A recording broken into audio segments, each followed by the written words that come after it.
The life of a documentary filmmaker has to be very exciting because you get to travel all over the country and see things and hear from people that most of us never really get the chance to do. And when I drove across country to take this job, it was a 3 day ride down Route 80, and you passed signs for all sorts of museums, and you got to see nothing else but other than a few barns you passed along the road. But if you're shooting a documentary film, you actually have some time to go into a community, learn a little bit about it, and get some reaction, and perhaps get a flavor for what life is like there. I do want to point out you're listening to News Radio 1310 KLIX and newsradio1310.com. It's 7 minutes after 9 o'clock. 29 now, on our way to about 40 before we wrap up the day. Plenty of sunshine expected. Alan Thompson joining us this morning in studio from, gosh, all the way back in on the East Coast somewhere. New York City, right. Wow, this is a trip for you. I mean, to come out of New York City, I've been there, I think, only twice in the last 10 years for a couple of church conferences. And I remember driving in there one time on the George Washington Bridge and thinking, I never want to do this again. You come to a place like Idaho, it's got to be a real culture shock. Somewhat, but I mean, I'm from Baltimore, outside of Baltimore originally, sort of a quiet little suburb. Timonium or... Sparrows Point. Okay, I know the place, sure. Yeah, so kind of a small little steel town. So Bethlehem was there when I was a young man. Yeah. It's not there anymore. So yeah. So it's actually pretty nice coming into towns like this. It reminds me of home a little bit. Yeah. Well, the subject matter has been definitely controversial, and it's several states where this is happening. Maine, in the Dakotas, Montana. Just this past weekend, there was a big demonstration there, and we're seeing it especially in Twin Falls and Boise here. Is there a particular focus of the documentary? Is it about the culture clash? I mean, I think that would certainly be a part of it. I think that our job, in particular, is to come in and be as objective as possible, to present facts, to present situations that are going on, and just to observe and to present it as honest as possible. You have seen, though, the two sides, and one side says, we don't want this, we're afraid of what this could bring. And then you've got the other side, which says, well, you're just being bigoted about this. From what you've observed, you've probably not found anyone who's really that extreme on either side, have you? Or do those people crop up? The extremists on both sides?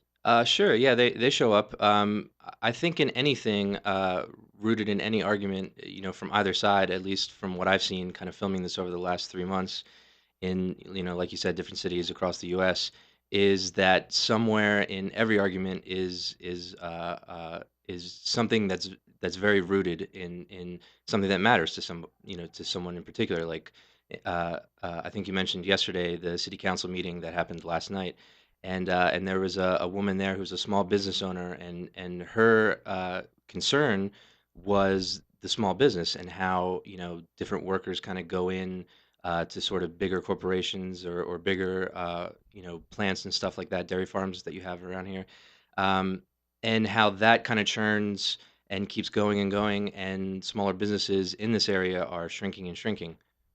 Um, And there's a concern, I think, on the local level. It's not so much about a clash of cultures per se, because Idaho has some, its history. You had, Mormons coming here. They colonized it once. It failed. They came back. You've got the Irish that came into one end of the state as well and worked in the mines. And so you had a number of different cultures here. You probably in the formation of this state, you did not see a lot of the traditional bigotries that may have existed in, let's say, in New York City in 1840 or 1850. And so that really hasn't been, I think, a key of this. But things really got ramped up after Paris and after San Bernardino. I think you saw that as well. And even a lot of people who'd been not necessarily extreme about this suddenly got very extreme. right. You're seeing that. Yeah, I would say so. Yeah. And I don't know where that comes from, what the root might be, but I think that's part of the documentary is to try to find out in the U.S.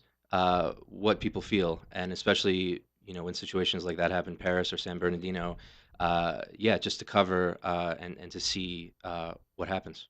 Are you getting any hostility while you're doing the Oh, sure, project? sure, yeah. What along what lines? Hostility, just in terms of, I think when you say you're making a documentary about refugees, people immediately think you're taking one side or saying one particular thing, and we're still filming it, so it's not even close to being finished. Uh, And I guess the beauty of documentary too is the fact that you can kind of steer one way and think it's going to be a particular thing. When you get someplace and you're kind of rooted, like you said, in a town, you meet people, things always change. So the idea of having everything in the can once we get back, into New York City, shooting 3 4 months, to actually sit back and look at it in the editing room, and then to carve out the story afterwards. I mean, it's a piece that constantly writes itself, and it won't be finished until it's ready to go. I have been, of course, in the center of this controversy here, Hmm. just by the fact that I'm the local radio talk show host, Right. and no matter who's in this chair is going to end up because it's topical and Hmm. it becomes an issue. And yet, I hear some nasty things said about me at public meetings as well from Hmm. people I don't even know. Hmm. I went to college with Pakistanis and Indians who are among my best friends. Worked with a fellow in television for many, many years in upstate New York whose mother was from Turkey and his father from Pakistan. We're still very, very close. He's alarmed himself. I mean, this is Hmm. the thing. It's not necessarily somebody just saying, we've got to stop this, and I'm not doing it for ratings because when I moved here, I never thought I'm going to come to Twin Falls and talk about Islam and refugee resettlement. It wasn't on my radar Hmm. until the story really became news last spring. And then it seemed for about 6 months, it's what we talked about every day. Then, when the political establishment suddenly backed off the program and a lot of the support seemed to drain out of it when the governor and a lot of other legislators said, maybe we need to think about this a bit more, Hmm.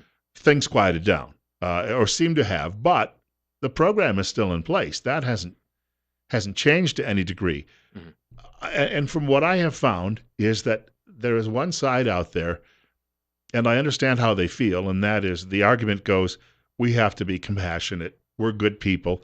They try to quote Emma Lazarus as if that's actual policy. It's not of the Constitution, by the way. It's a poem, right, Hmm. on a statue. Right. And they seem to feel that if you disagree with them, that you are a cultural illiterate, or that you have a low IQ, or that you just don't like people who are different.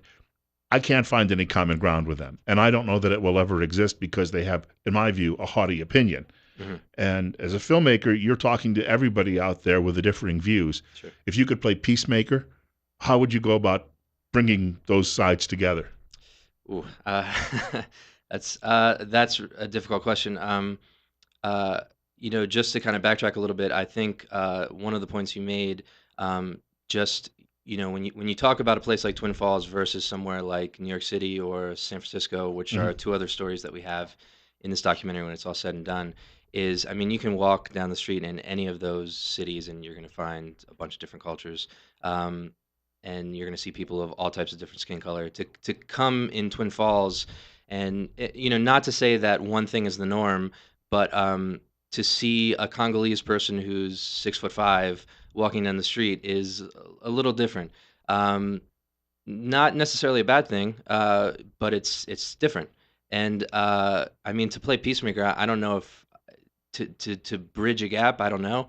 I think my job personally to present as honestly as possible the two sides that exist. And yeah, I mean, I think another point of documentary film is to create a conversation.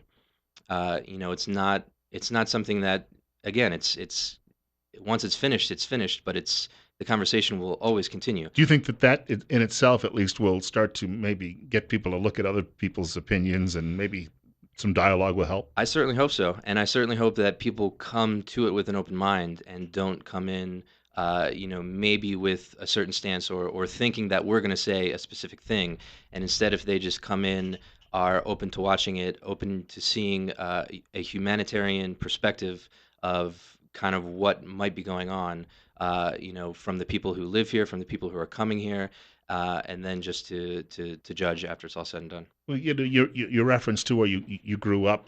I was driving down Route 83 some years ago, and I was coming from upstate New York, and I was going to the Eastern Shore, and Hmm. I was daydreaming and missed my turn, and the next thing I know, I'm coming into downtown Baltimore behind the wrap up of the St. Patrick's Day Parade. Hmm. Didn't know where I was. Ended up going downtown by a restaurant named the James Joyce, which was packed with all of the party goers. Got around the corner, there's a big hotel, and there's two men, 7 feet tall or so, black men, Hmm. But in Baltimore, that's not unusual. When I said, how do I get back to Route 95? One of them in a very perfect, almost British accent says, well, the first thing you would do, and he sent me out around past the stadiums and I got back on the highway, but still I needed to get to Route 50. I got off the highway and none of the local folks knew that. Mhm. They didn't know what was on the next block, but the two guys who were here from Africa, Mhm. they knew. They Mhm. knew their way around and they knew their geography and their directions. But in a place like that urban setting, I think you're right. You wouldn't find any of that unusual. Mhm.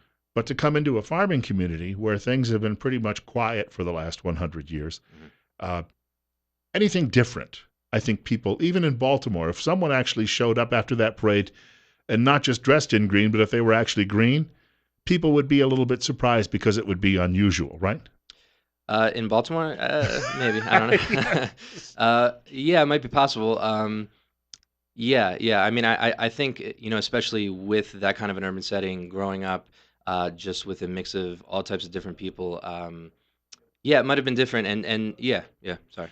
But there's violence in those urban areas as well. And I Sure. think that seeing something different, people who've lived a life in a relatively quiet, sedate culture, if you will, for many, Hmm. many years, anything different is going to raise the question, will this eventually bring violence? Because there's always that line, diversity makes us stronger, but no one can actually come up with any social science evidence that that's true. Hmm. And I suspect that there's a lot of that going on. It's just it it, there's got to be a way to sort of calm the nerves. And I don't think anyone has come up with a subject because the other side is just screaming bigot every time. Sure, sure. That's a great point. And I think kind of to what you said, relating it back to Baltimore is, I'm the product of middle class steelworkers, and so for me to kind of grow up near a city like Baltimore, and to hear about violence, but at the same time to see a steel mill that supported an entire area being collapsed, um, solely by greed. To me, looking at what might be evil is not so much someone who might be a different skin color carrying a gun. It might be somebody who has a certain power, who is, you know, really destroying an entire town. So for me, the idea of what might be bad, what might be good is very skewed.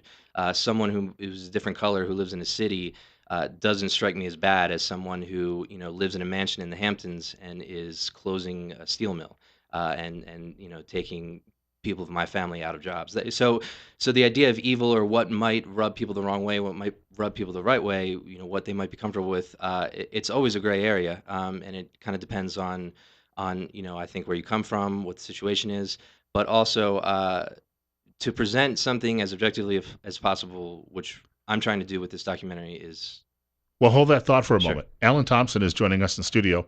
He's doing a documentary about refugee resettlement throughout many communities in this country. And he's also interested a bit in your feedback, too, as well, where you're standing on the issue. If you'd like to join us on the other end of the break, please feel free to give us a call at 736-0300.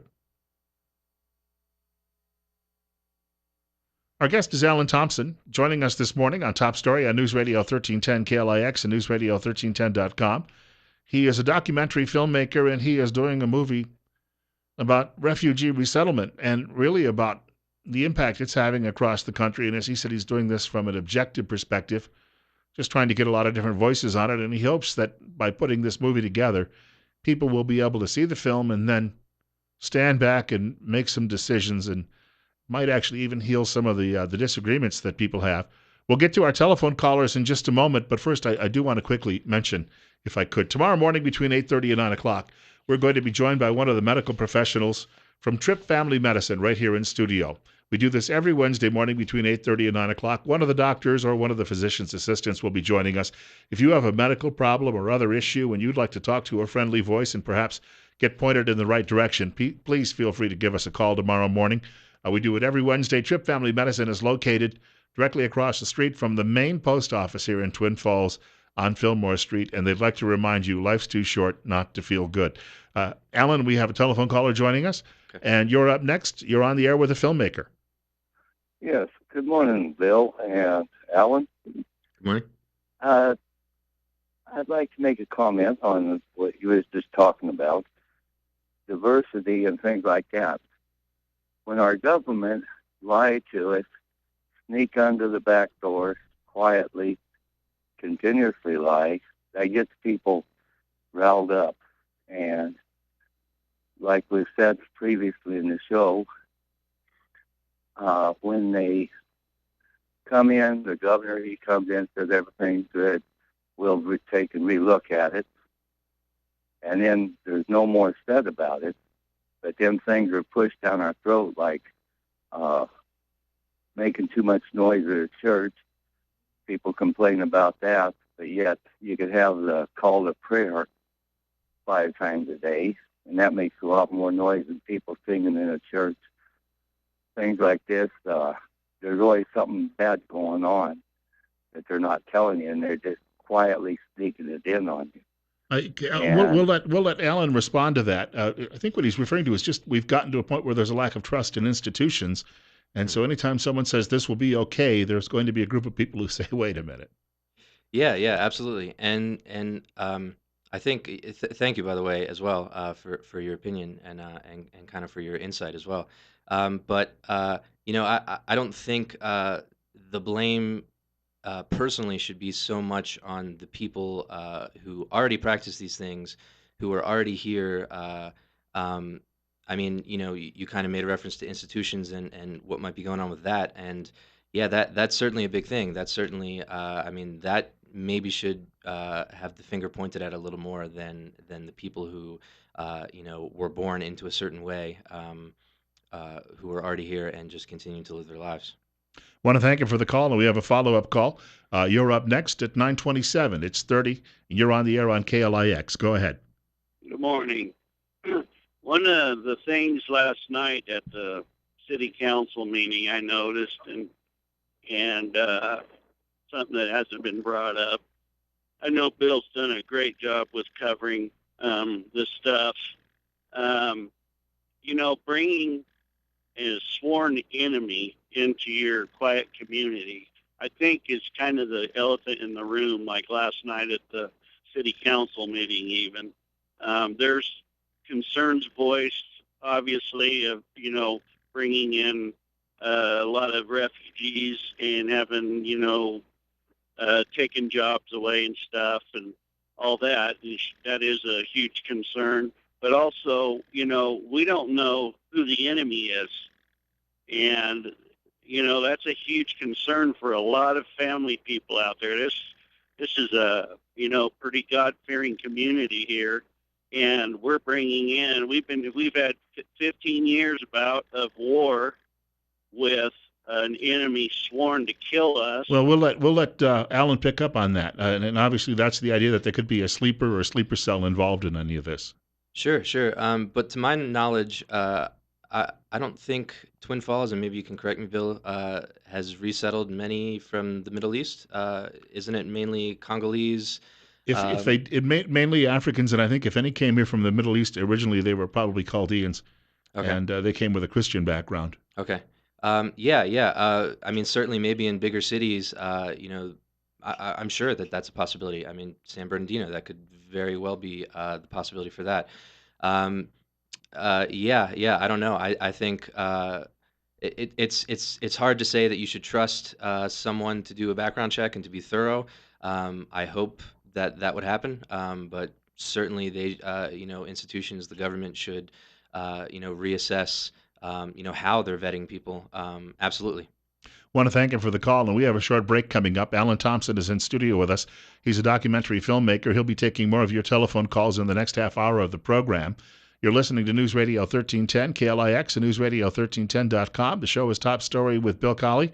And if you're looking to call on the other side of the break, the telephone number, 736-0300.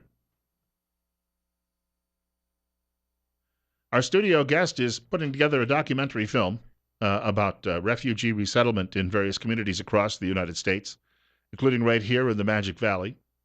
If you'd like to reach our program today, 736-0300, 736-0300. I'll just ask that our current callers stay on hold for a moment because I got to mention a couple of things here about business. News Radio 1310, KLIX, and NewsRadio1310.com. Alan Thompson is our studio guest. Bill Colley with you on Top Story this morning. We're at 9:33, and we have 30.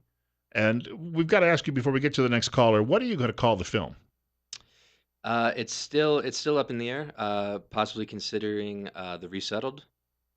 Yeah. So at some point you'll have a name, and then there'll be a theatrical release or perhaps a DVD or something will be available. Yeah, everything we do goes up online. I work for a nonprofit, so everything goes up online for free. And it's called Suchi, and it's just tzuchi.us, and you can find other videos we made all up there. And yeah, hopefully cut something together, maybe go into film festivals, maybe hopefully come back to the cities that we filmed in, and have a longer discussion. Big premiere would be great here. That would be great. Yeah. We have a caller with us, and you're on the air with our guest, Alan Thompson. Good morning. Good morning. I think that there probably, what happened in the past with the refugees coming in here, the fact that we're bringing in these unvetted Syrian refugees, and the fact that Islam itself has declared war on the world. I mean, all of that changed, and we can see that happening, how they've taken over Europe and so forth. We see the killings of our servicemen, San Diego, not San Diego, but San Bernardino and so forth. And our government has even indicated that ISIS is infiltrating and using the refugee center. So we're really putting our community at risk, great risk, all over across this country. And of course, not only the terrorists through the jihad terrorism, but also the fact of just population jihad, bringing in millions of people just overtake the local communities and bring in Sharia law, and that's already happening. And so this is the main concerns. And the other thing, of course, is jobs. And I think it really comes out that they're replacing American workers all over the country, right here locally, with cheaper labor that they can get. And it's all about American businessman greed, in my opinion. You Alan, have been hearing, I think, a lot of that, right? Yeah, absolutely. And actually, one of the pieces we filmed was in Detroit. It was actually right outside of Detroit in an area called Dearborn, which is a huge Arabic influence. And I mean, it's so much that when you walk down the streets, the signs are in English and Arabic. So it's sort of like, anywhere in New York City where, there's a million different languages. But, in somewhere like Detroit, it's kind of a shock. The thing that you mentioned about, I mean, especially about American greed, yeah, I mean, you could take Detroit as a prime example of that, and you could kind of look.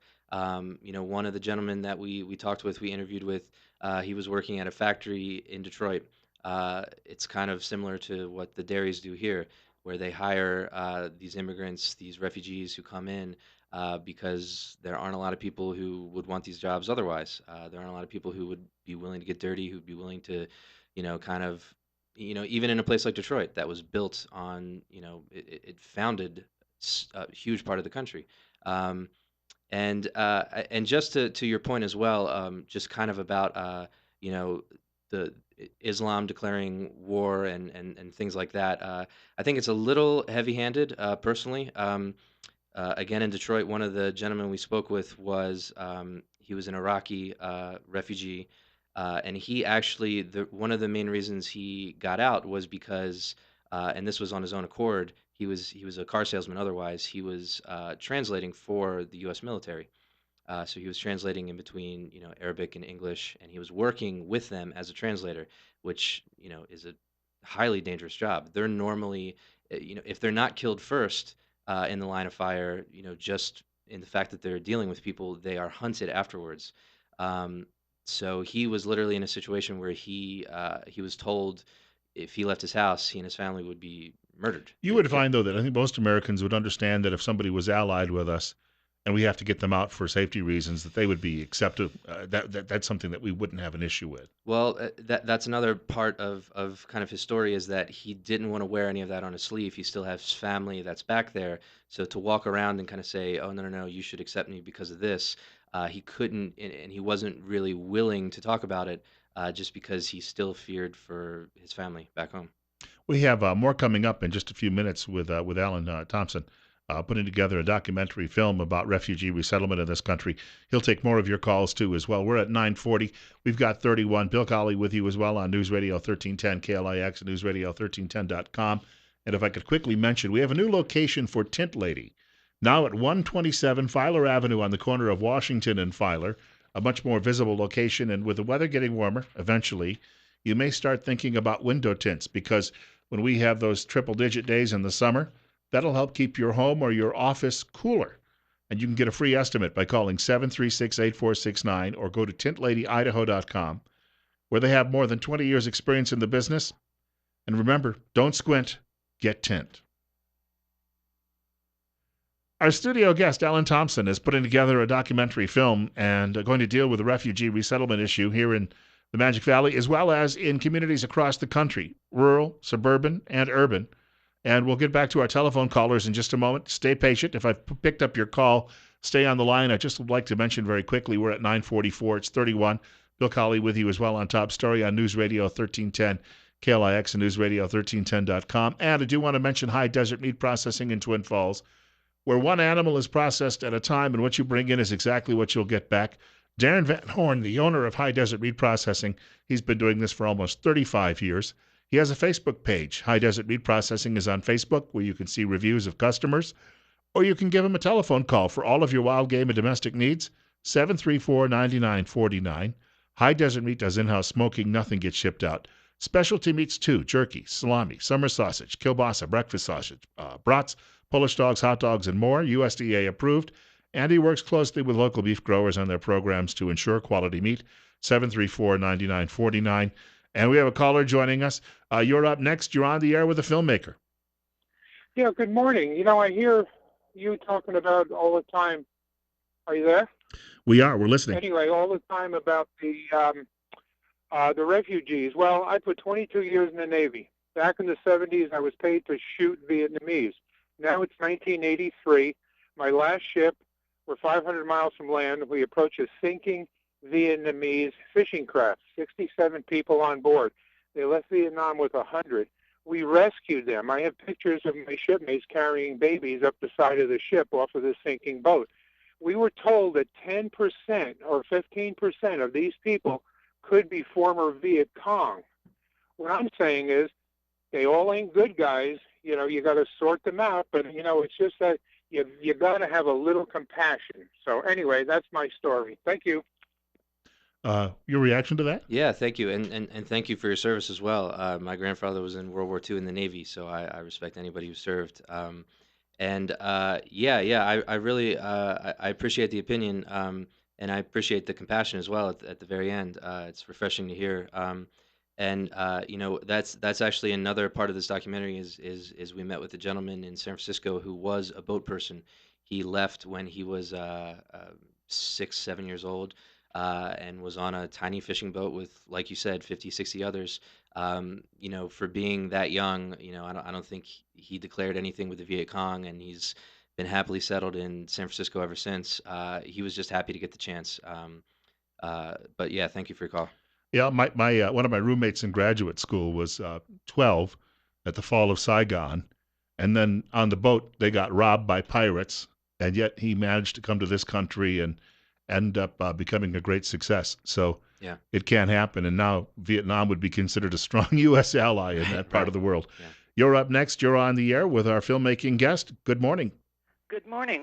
I'm calling because every time we talk about refugees, hello? Yes, you're on the air. Oh, okay.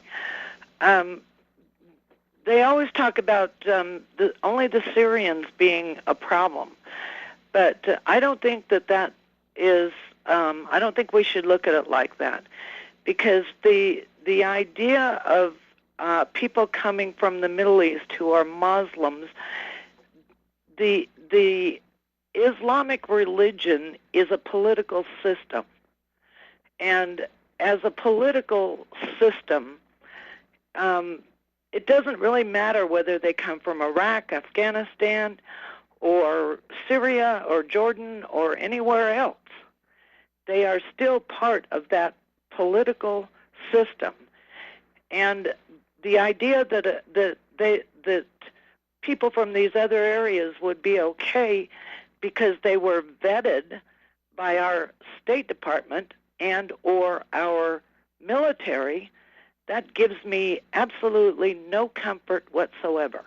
Can I add something to that? Our caller mentioning the Vietnamese boat people. By 1983, the war was long over with, almost a decade. And it was not a religious war by any means. It was ideological, if I recall, I was young too at the time. But she brings up a point, and that is an argument being made that if people are actually practicing Islam, and fundamentalist Islam, and the way it was prescribed when it started, they have a mission. And that mission is counter to a lot of what we believe and what we do, where if someone is not a threat, they may be just casually a Muslim, and in a way, they're not even, they're almost an apostate in that sense. But I think her point is maybe well said. We may never be able to mesh these cultures together if someone is practicing their faith seriously as a Muslim. Mm-hmm. Yeah, that's an interesting point, and thank you again for your call. It's something I have yet to come across, and it's something as well in coming from a city like New York, and kind of seeing practices there. It is skewed. It is different. Um, so yeah, I'm not entirely sure like exactly how to answer that. Uh, it is hard to vet someone that way, or to even consider it. If someone is practicing something that might be radical, how would you know? Well, and think about it too. If we as Christians or Jews if we all decided we were going to follow all of those laws from the Old Testament Hmm. to the T, Hmm. we would be taking people outside the encampment and stoning them to death for various infractions. So we have, over a course of the last couple of thousand years, evolved culturally to where we don't do that. And yet we're going to be dealing with many people who still, they're told to do this, and they're told if you really believe, they're torn. I mean, they would be terribly torn. Right, and I think it might be, and I can't speak for obviously everybody. I think it might be a bit more casual, especially in terms of their religion, the way that they might accept it. Like you said, similar to the If way. an Albanian, for instance, who's a Muslim, probably practices his faith a lot, it's nowhere near what a Wahhabist would do. Yeah, sure, sure, sure.